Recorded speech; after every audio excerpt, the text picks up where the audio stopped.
So today I want to talk about a result in conditional expectation called the Fundamental Theorem of Probability. As always, let's start with a story.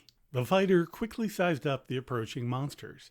Based on the size of the cave, the fighter figured that the monsters were composed of from 1 to 3 groups, and each possibility was equally likely. Each group of monsters was equally likely to contain from 10 to 20 individuals. Overall, the fighter wondered, what is the average number of monsters that approached?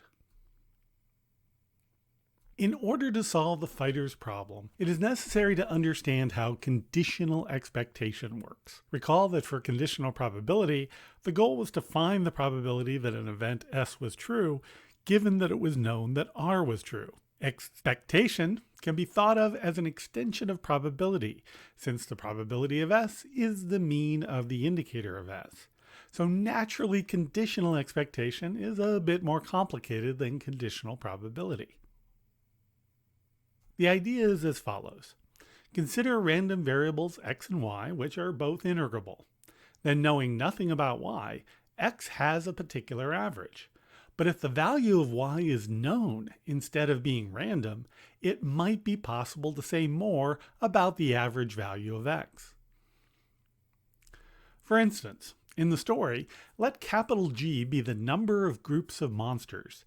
Then G is uniformly distributed over the set 1, 2, and 3. Let n sub 1 be the number of monsters in the first group, n sub 2 the number in the second group, if there is a second group, and n3 be the number in the third group, if there is a third group. Each n sub I is uniform over the set 10, 11, 12, and so on up to 20. Then let T be the total number of monsters. Then the description of T depends on the value of G. T is just n sub 1 if G equals 1, it's n sub 1 plus n sub 2 if G equals 2, and it's n sub 1 plus n sub 2 plus n sub 3 if G equals 3. Or this can be written in a single line as T is the sum as I goes from 1 to G of n sub I. If the value of G was known, then it would be possible to find the mean of T. For instance, the expected value of T given that G equals 1 is just the expected value of n sub 1, which is 15. The expected value of T given G equals 2 is the mean of n sub 1 plus n sub 2, which is the mean of n sub 1 plus the mean of n sub 2, or 15 plus 15, which is 30. Similarly, the mean of T given G equals 3 is 15 plus 15 plus 15, or 45. Another way to say this is that the mean of T given G is 15 times G. Plugging 1 or 2 or 3 in for G gives the correct answer in the right-hand side. This should make sense. If G is known, then the mean of T is just the value 15 summed capital G times, which is 15 times G. So the value of the mean of T given G is itself a random variable. In fact, it's some function h of G, where in this case, h of little g is the function that takes its input and multiplies it by 15. So what is the next step in solving the story? That would be the fundamental theorem of probability. Probability is about information, and conditioning is the way that information is presented in probability problems. So it should not be a surprise that the most important theorem about conditioning should be the fundamental theorem of probability. The FTP works as follows. Given knowledge of random variable y, random variable x has a mean that is denoted the mean of x given y. That is itself a random variable that is a function of y. Now suppose that y was not known, but still a random variable. Suppose the value of mean of x given y is averaged over all possible values that y could take on. The FTP says that the result will be the average over x. In short, the average over averages of x with partial information y is the total average of x. This is the fundamental theorem of probability. Given an integrable random variable x, the mean of x given y is just the mean of x. Since the mean of x given y equals some function h of y, another way to say this is that the mean of h of y is the mean of x if the h of y function equals the mean of x given y. Back to the story. The total number of monsters, given the number of groups, is the mean of t given g, which is 15 times g. But the goal is to find the mean of t.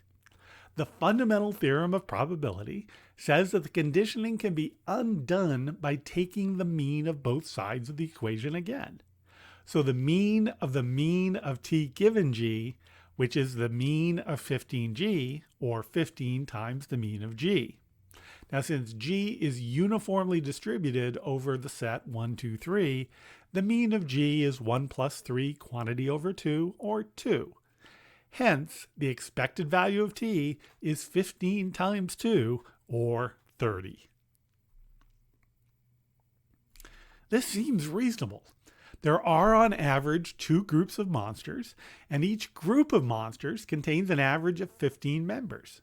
So the overall average number of monsters is 2 times 15, or 30. That is what makes the fundamental theorem of probability so compelling. Once you realize what it is saying, it makes sense in a very deep way. There is another way to view conditional expectation. The idea is that when a random variable y is part of the conditioning, it behaves more like a constant than a random variable. Then the rules for constants apply to the y random variable. This gives some properties of conditional expectations that assist in evaluation. These extend the rules already in place for expected value to conditional expected value.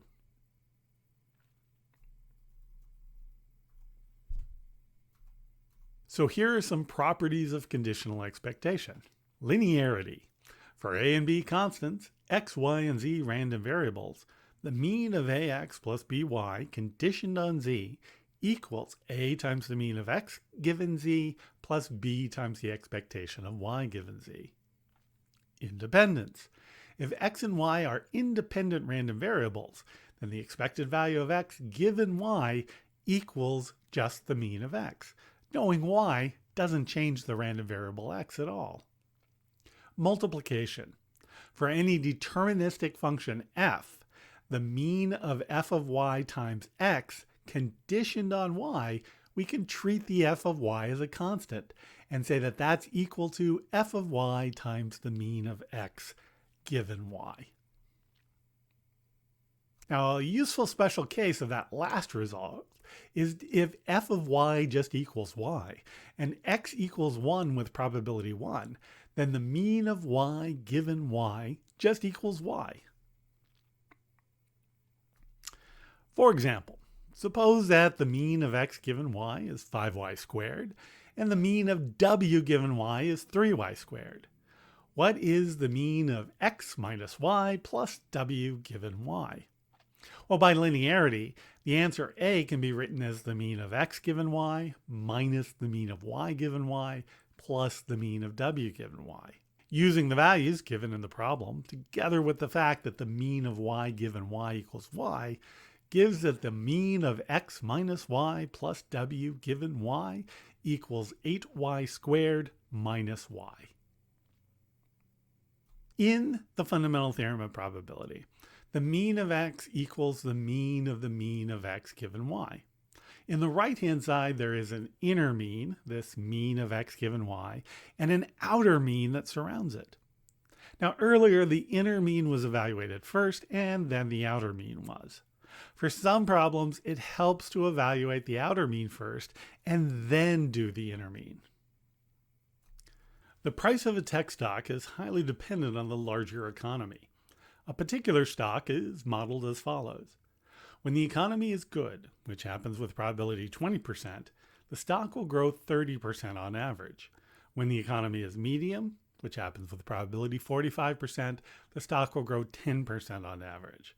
When the economy is poor, which happens with probability 35%, the stock will shrink by 10% on average. What is the average the stock grows? Well, for a random variable w that takes on discrete values, we find the mean of w by summing over I times the probability w equals I. So we can create a random variable x for the economy, which is defined as follows. X equals 1 means the economy is good. X equals 2 means the economy is medium. X equals 3 means the economy is poor. And we let S be the fractional growth in the stock.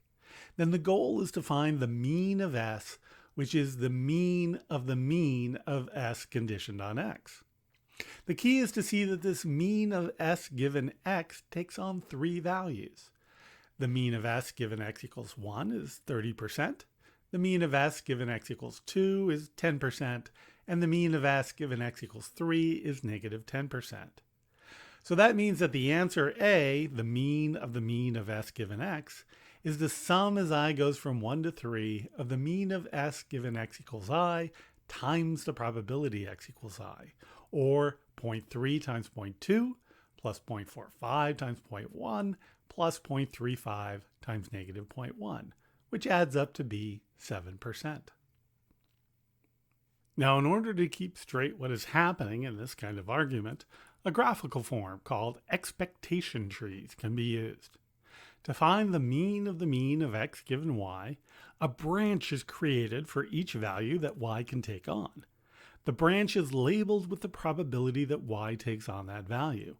At the end of the branch, the value of X given that Y value is written. In the last example, the expectation tree looks as follows. There are three branches because there are three different values for X, relating to the economy being good, the economy being medium, or the economy being bad. If the economy is good, then the expected value of S, given that we travel along this branch, is 0.3. If the economy is medium, the expected value of S, given that we traveled along this branch, is 0.1. And finally, given that the economy was bad, the expected value of S is negative 0.1. The fundamental theorem of probability says that we can evaluate the thing on the left by multiplying the value on the edge by the value at the end of the edge and adding everything together. So the value of the expectation tree is the sum of the product of the edge labels with the value at the end of the branch.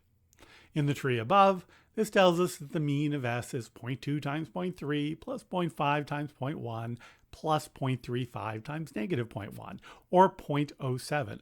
We get exactly the same answer as we did before. This is just another way of visualizing what is going on. Remember that because of the relationship mean of indicator of S equals probability of S, expectations are generalizations of probabilities.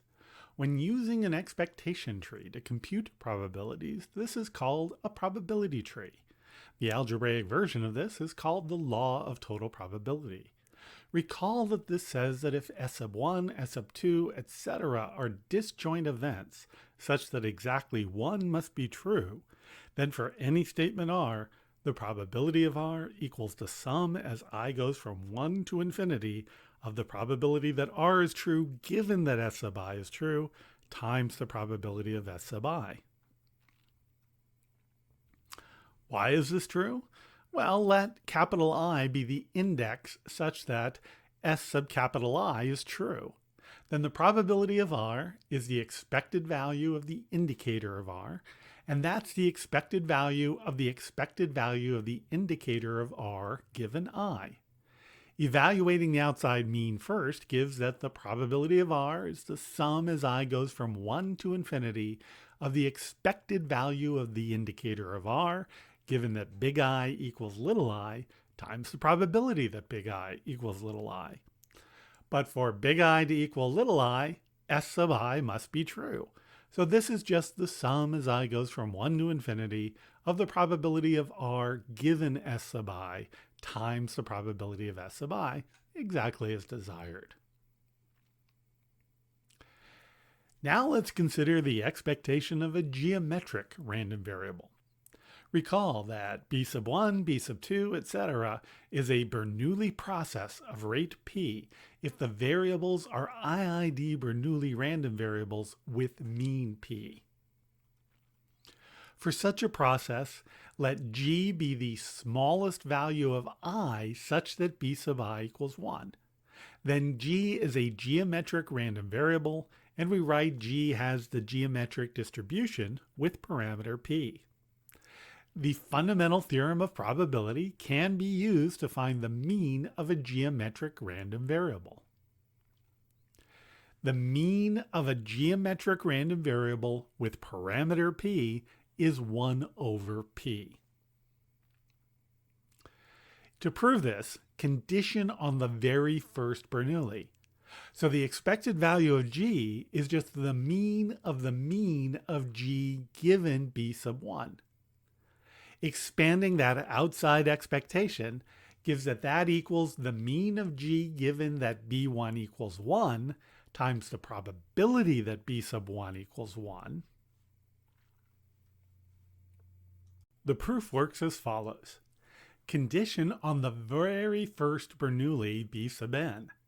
Then the mean of g is the mean of g given b sub 1, which is the mean of g given b sub 1 equals 1 times the probability that b sub 1 equals 1 plus the mean of g given b sub 1 equals 0 times the probability b sub 1 equals 0.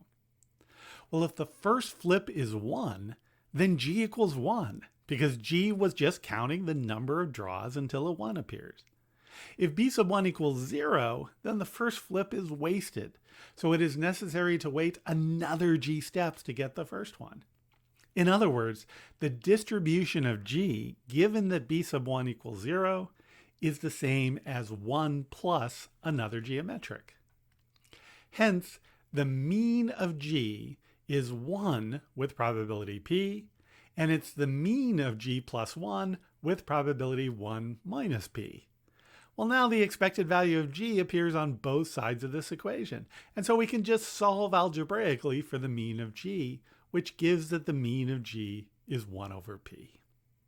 So that's how you find conditional expectations. You treat the random variable that you're conditioning on as though it were a constant. You can use the fundamental theorem of probability in order to expand out and break up into cases, finding expectations that you need. See you next time.